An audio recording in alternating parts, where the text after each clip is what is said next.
In the main video I made about aspect ratios, this is a side video by the way, click here to watch the main one. You may have noticed I glossed over a couple of major things, such as Los Videos Juego. That video took so long to write that nature started to take over after the shoot. In the interest of not completely losing focus, some bullshits had to get cut. This video is bullshits.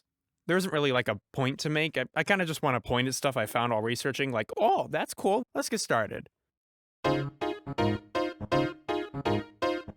One of the coolest things that I found through researching for the main vid is all of the ways filmmakers have used ratios to become zany and peculiar and zany. The technique you're probably most familiar with is making the screen wider because it feels more epic. Everything Everywhere All at Once, Scott Pilgrim, Danno, American Dad, every video game yet created, Me, Brother Bear, Life of Pi, except actually those last two are kind of fucked up.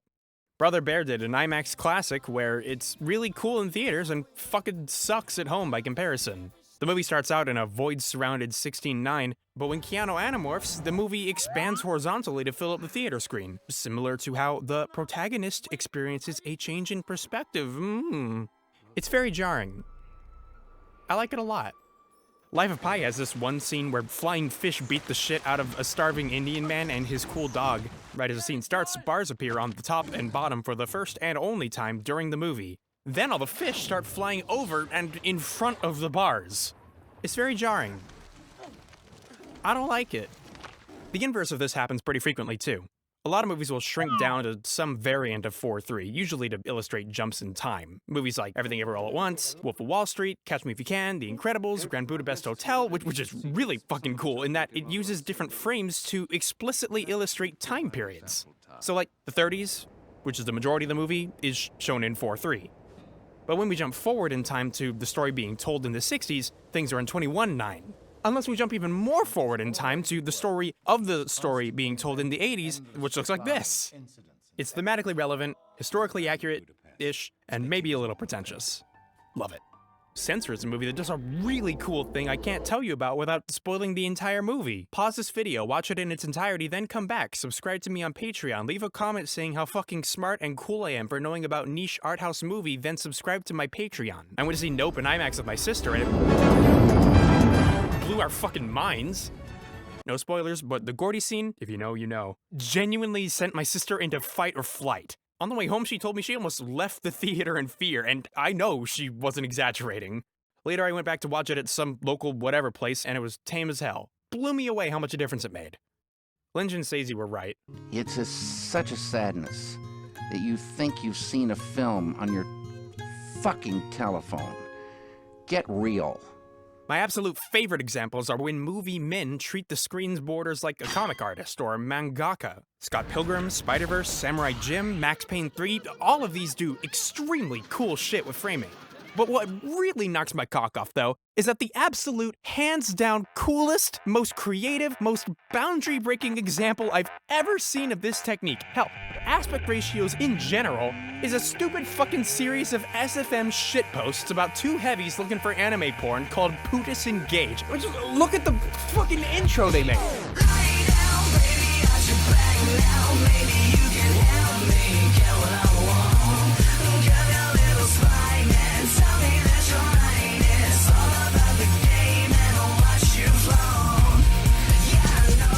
Dude, I fucking hate weeb culture. This has no fucking right to be this cool.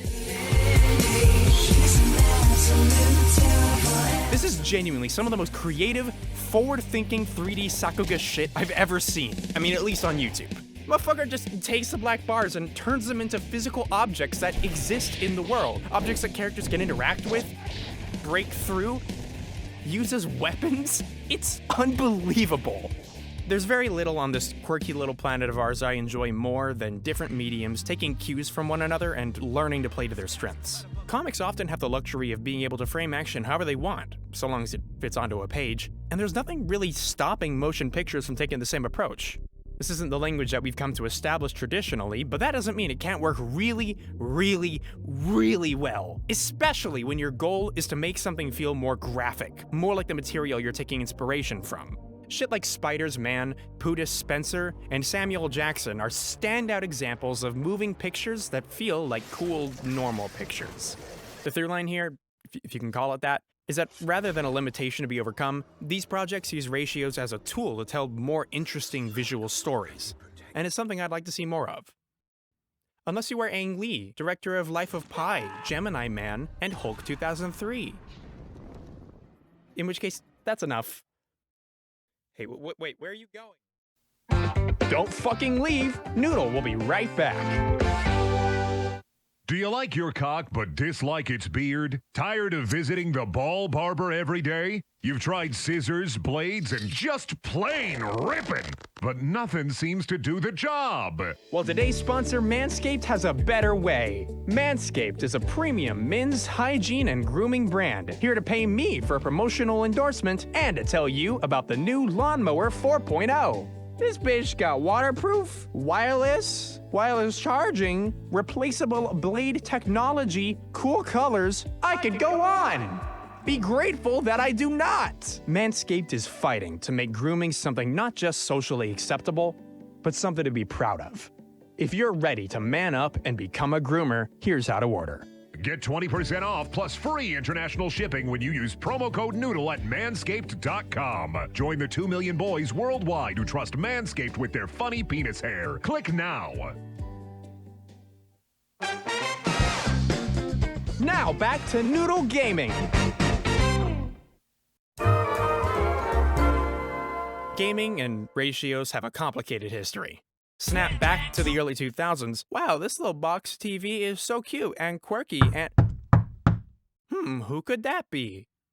Uh-oh, it's the advent of affordable flat screen. Well. If it isn't Noodle. Where the fuck am I? You talking shit about Halo? Guess what, Noodle? Nobody gives a fuck what you know. Who the fuck are you? Burn the nerd! While this was great news in the long run for basically all home media, gaming had to begin tackling issues it had never dealt with before outside of PCs and still had no idea how best to solve.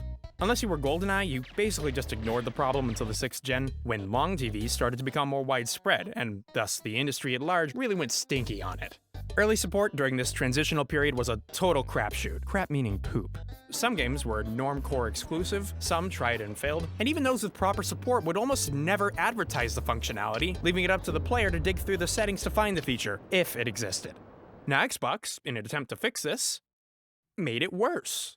Now here's what you had to do. You had to go into the console settings, tell it what to do here, and in theory, every game should display correctly based on your choice. Very forward thinking. However, most developers, though, were neither forward nor thinking, and so a lot of games, especially the ones without widescreen support, just ignored the settings. Basically, there was no way of knowing for sure what any game was actually doing under the hood, besides just eyeballing it. I played Halo to completion with a game looking like this because I was a stupid baby shit and I didn't know any better. A lesser man would still be pissed off about that, but I've learned to move on. You also got really weird shit like Max Payne or Most Wanted, where the cutscenes were made in 16:9 but rendered letterboxed, so on widescreen displays they either look like this or this. To this day, even on Xbox Series X with the latest compatibility patch, Max Payne is still like this. Quirked up. But it could always be worse. Come 7th gen, things got a lot better. With the advent of digital video, we moved away from one box telling another random bullshit and telling it to figure it out, so that now the two boxes could have a conversation about things like frame rates, resolution, and, yeah, ratios. Even the one console who pissed the memo on this had its own way of mopping up the mess. As for how the games themselves handled it, usually it was either letterboxed everything or shot to protect. Here's a weird example. Mario Galaxy wanted letterboxes for the cutscenes no matter what, but they didn't want them to be too big. So the solution was to make them ultra-wide, but have protective boundaries for a 16:9 crop that you only saw on 4:3 displays. This sucks. Games in general really started to experiment with wider ratios around that time, since that was when the whole cinematic craze really took off.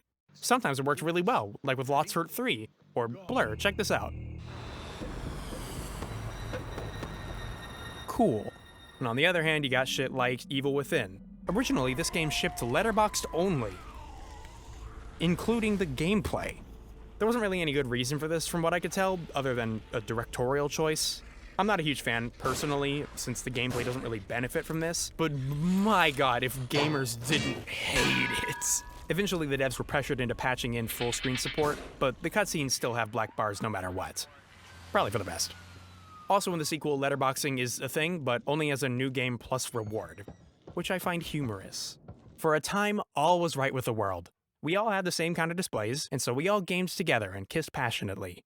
But alas, all based things must come to a cringe, and so this basically solved problem began to unsolve itself as PC gamists decided that ultrawide was cool. And to be clear, ultrawide is cool. It's kind of shocking how much of a difference it makes when playing something like an FPS online. Having the extra peripheral vision without needing to zoom out the FOV makes the difference between nasty and disgusting.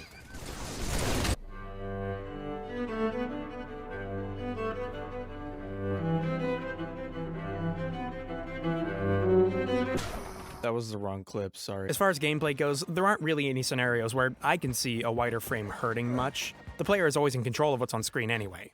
Things only start to get peculiar when switching to cinematics. With 16:9 becoming the standard, most games tend to stick to that for the cutscenes. If you don't do anything to change that, lo and behold, the cutscenes will remain the same. I wonder how gamers feel about this. And the game looks beautiful in ultrawide in-game. However, once you're in any single cutscene, no matter what, it is automatically in 16:9, and I'm not a big fan of that. This game has gameplay and UI menu 21:9, but not cutscenes. So let's remedy that real quick. Cutscenes are sadly 16:9 with black bars, which they really shouldn't be, as the black bars literally slide in during the start of any cutscene, proving that they just have no need to be there.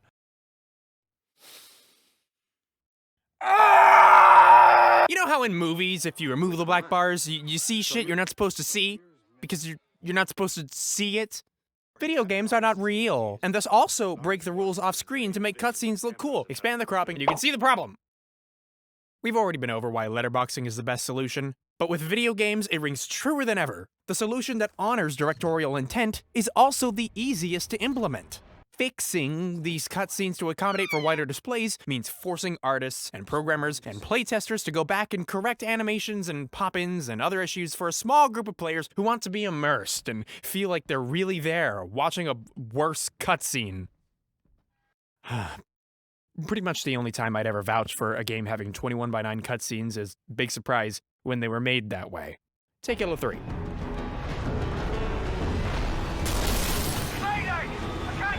This shit fucks in ultrawide. Red Dead 2 is another good example. Cutscenes all made in proper cinemascope. Here it is on my monitor. And look, here comes a cutscene right now. Alexa, play my self-help playlist. This isn't even touching on retro support. Nowadays, 4.3 displays are mostly a relic of days gone. Buy now, $40 PlayStation PC exclusive, Metacritic 71 weighted average. But just as it did with TV shows, a lot of the issues caused by its departure still plague the industry. Most of the time, it's just minor stuff like the aforementioned minimum fun, but by far, the worst example I have ever seen is Halo Anniversary. I thought I buried this demon. I'm just gonna warn you, modern Halo makes Robin Hood look like a perfect release. The more I learn about this thing, the less sense it makes. So original Xbox, right? Game runs in 4.3, black bars come in for the cutscenes, which are 16:9, standard stuff. 2 years pass, and in 2003, Gearbox is paid to port the thing to PC. And it breaks just so much. Visually, it's mostly fine, unless you play it above 30 FPS, or you use a widescreen display, in which case the bars do not go away, meaning people's forehead come off. Then, in 2011, 343 releases Halo Anniversary on 360, which is built on top of the PC port, but even better. Because now, instead of an ultra-wide crop, we get an ultra-wide cut. For no reason. Then, Anniversary gets ported to the Xbox One, and nothing gets fixed. Then, the Xbox One version gets ported back to PC, and nothing gets fixed! Eventually, and I don't know when this change happened, but at some point, the Mr. Chef collection was finally updated so that the cutscenes were displayed in the correct ratio. No cropping, no reframing, no nothing. Let's recap. Halo Anniversary on PC, the most accessible version of the game, is a port of a remaster built on top of a port of an Xbox game developed for Macintosh. And the menu is in Unreal Engine. And this is the version of the game where it was finally fixed. It should not even work, but it does. And that's fucked up. I gotta say, it is remarkable to see how much time and effort the MCC team poured into patching up and polishing these old games. They've added new features, patched old bugs, they've even dug up missing graphics from the original Halo and ported them back into the current version, which is harder than it sounds. This game does not have a large team maintaining it, and this kind of patchwork is a historically thankless job. They really care about preserving these games and getting them back to their best. This is why it is all the more infuriating that in a more recent update, they fucking broke it again! God forbid a character used the wrong texture, but chop his fucking head off and it's fucking fine! No problem here! I hate! Therefore, I am! MCC team, please give this a look when you get the chance. I understand you probably have a laundry list of things more important to get done, but fixing this would be better for me. The influencer. Man, I love you guys. I don't know what y'all get up to sometimes. Even you're that half a head of yours got a weird fashion sense. There's some macaroni in the fridge. I'm gonna go ahead and make that. I'll talk to you later. Hi, enablers. It's 7 a.m. right now, and I haven't slept, and this video is going live today, so I'm sorry to patrons. The doodles are gonna have to wait. Also, we're trying this thing where we do a Q&A at the end of the video. Let me know if you hate it. What made the decision to change the style of a video each time? Honestly, primarily time. Like, cardboard just takes so much less time to put together. But it's also really good for distinguishing the difference between top-tier videos and the stuff I put out to pad for time. What do you think about being forced to draw furries by your patrons? Entirely depends on how much fun your persona is to draw. Will there be more cars in the future? Oh, you have no idea. Do you have any plans for more movie review type videos? Honestly, probably not. I feel like I was really going through a sort of discount JonTron phase when I made those. I'm a lot happier with what I'm doing now. Maybe I'll revisit it someday, but when is the crab video? I think I will cancel the Halo video so that I can make the crab video.